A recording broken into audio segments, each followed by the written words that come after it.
Madam President, when the Security Council met for the second time last Friday, following Israel's wanton continuing aggression and unprovoked strikes against Iran, many members warned the international community of this grave violation of the UN Charter and the risk of dangerous escalation. We have heard the same today around the table from Council members as well as the Secretary General and other briefers. But tragically, developments over the past 24 hours have only confirmed those warnings. And it is unfortunate that the universal calls for de-escalation and a peaceful resolution of this crisis through dialogue have remained unheeded. From the outset, Pakistan has adopted a principled position on these developments, a position based entirely on international law and the UN Charter.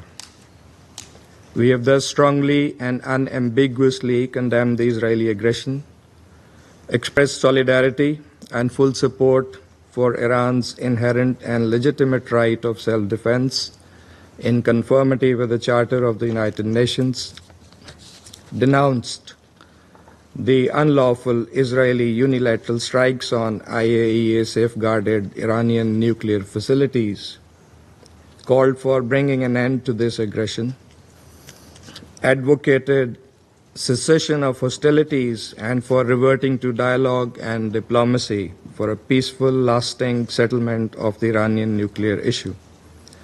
In recent days, Pakistan's leadership, including the Deputy Prime Minister and Foreign Minister, has remained actively engaged in promoting those objectives through numerous and continuing contacts with leaders of other countries and our partners across regions, all in the interest of preserving international peace and security and in fulfillment of our responsibility as a member of the Security Council.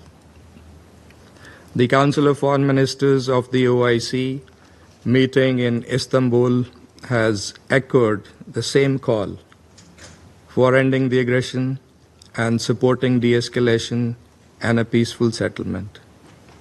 It is in this context that we are seriously concerned by the recent developments that have further heightened tensions. Pakistan has condemned the US strikes on Iranian nuclear facilities, which come on the heels of a series of brazen attacks by Israel on the nuclear sites.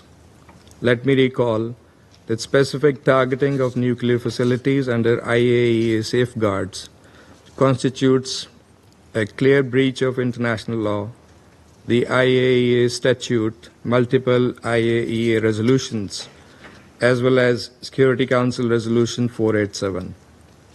And according to Article 25 of the Charter, the members of the United Nations agree to accept and carry out the decisions of the Security Council in accordance with the Charter.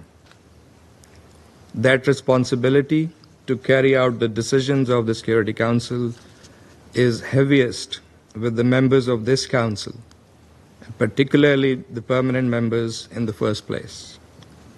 Madam President, we are deeply alarmed by the escalating situation. The sharp rise in tensions and violence as a result of the Israeli aggression and unlawful actions is profoundly disturbing. Any further escalation risks catastrophic consequences for the region and beyond. Pakistan stands in solidarity with the government and brotherly people of Iran during this challenging time. Madam President, these attacks set a dangerous precedent and pose a grave threat to the safety and security of populations across the region, and indeed the world. As the body entrusted with primary responsibility for the maintenance of international peace and security, the Security Council must act urgently and decisively. We share a collective responsibility to, first, unequivocally reject and condemn the attacks against the Islamic Republic of Iran since 13th of June being in clear contravention of international law and the UN Charter. Threat or use of force must never be condoned. Article 2(4) is crystal clear in this regard, and so is Article 51. Second, denounce the attacks on IAEA safeguarded nuclear facilities, which violate Security Council and IAEA resolutions as well as international humanitarian law. Third, reaffirm the obligation to protect civilian lives and property on both sides. All parties must adhere fully to international law, particularly international humanitarian law. Fourth, call for an immediate cessation of hostilities and a complete ceasefire. Fifth, promote urgent recourse to dialogue and diplomacy consistent with the purposes and principles of the UN Charter to find a peaceful and lasting resolution to the Iranian nuclear issue. Madam President, in pursuit of these objectives, Pakistan has joined China and Russia in circulating a draft resolution. Among other things, this resolution calls for an immediate and unconditional ceasefire, urges all parties to refrain from further escalation, demands the urgent protection of civilians and civilian infrastructure, and supports a diplomatic path forward on the Iranian nuclear issue that is acceptable to all parties. And listening to similar concerns and priorities expressed by many of the Council members today, we sincerely hope that the draft resolution will receive the Council's support, enabling it to respond with unity and resolve urgently and effectively in line with the gravity of the situation. And Pakistan stands ready to engage constructively with all Council members in this regard. Madam President, the Middle East, already burdened by prolonged instability, history of Israeli illegal occupation, and continued denial of the Palestinian right to self-determination and statehood, cannot absorb another crisis.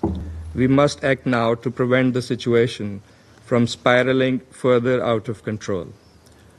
History has taught us that the use of force and unilateral military actions only deepen conflicts and entrench divisions, with tragic human and humanitarian consequences. Dialogue and diplomacy remain the only path forward. These must be pursued with seriousness and sincerity by all. I thank you.